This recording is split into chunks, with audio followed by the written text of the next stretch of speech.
Camera's over here. You should be able to see the fire on this TV weapon. And there it goes. So from a conceptual point of view, just imagine that hot gas layer is collecting at the top of that compartment.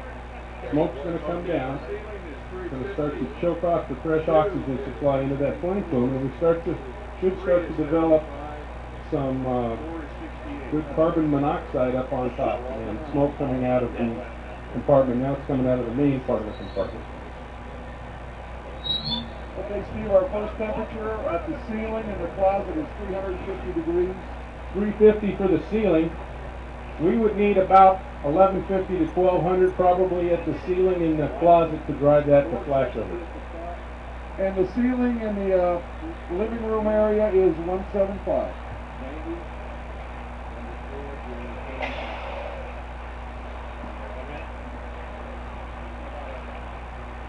Still see the closet in there, Mike?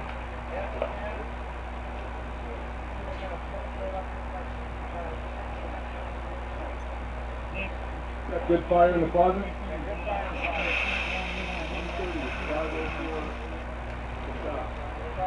504 at the top, 504, halfway to a flashover temperature.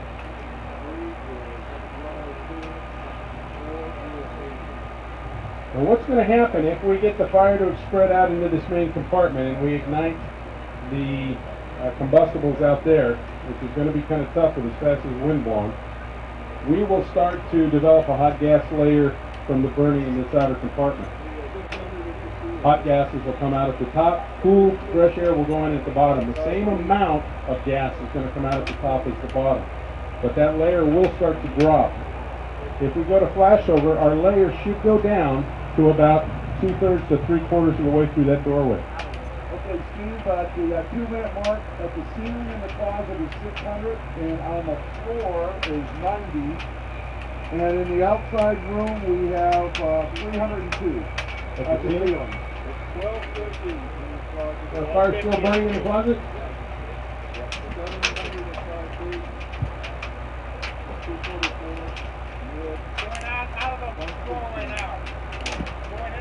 Okay, Steve, we got the fire coming into the living room.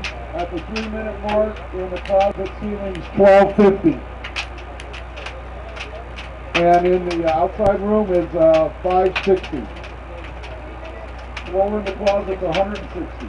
Okay, so we got that hot gas layer up top, 1200 degrees Fahrenheit, about 160 down at the floor. So you can see we do have that striated layer.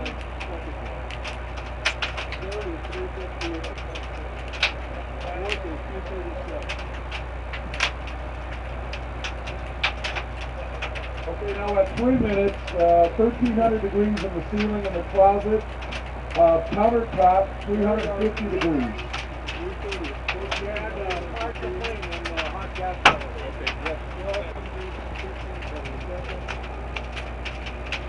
Now remember, if this fire was happening in a house, a lot of this gas coming out of that closet is going to have a high concentration of carbon monoxide. That's one of the real dangers we're looking at with these elevated fires. Okay, our furnishings are burning down inside, so that'll spread. The ceiling temperature there is 1018 degrees at the 4-minute mark. Okay, we've got a lot of gas up top on fire. You want to pull those cameras out at the bottom anytime you feel ready. Now what's going to happen if this room goes into flashover, because we have more fuel in there that's being emitted that can burn inside the compartment, it will start to emit from the compartment to the upper part of the door with steady flames. Once that happens, you can be assured this compartment, because of the size, is in full ventilation limit. Temperature, Steve, in the closet and the ceiling is going down. Okay, so the closet is dying off. All the oxygen that's going through the bottom of this door is being consumed in here. There are windows break. They start to go. That's going to start to act as a vent.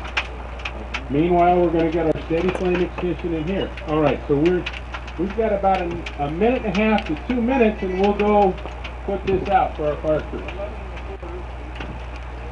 Pull your cameras, Terry. The ceiling temperature in the outside room is 1535, and it's dropped to 1125 in the closet. Okay, so our closet's cooling off, and our room is in flashover, our front room. So we're going to let this burn about another minute and a half. We're going to put it out.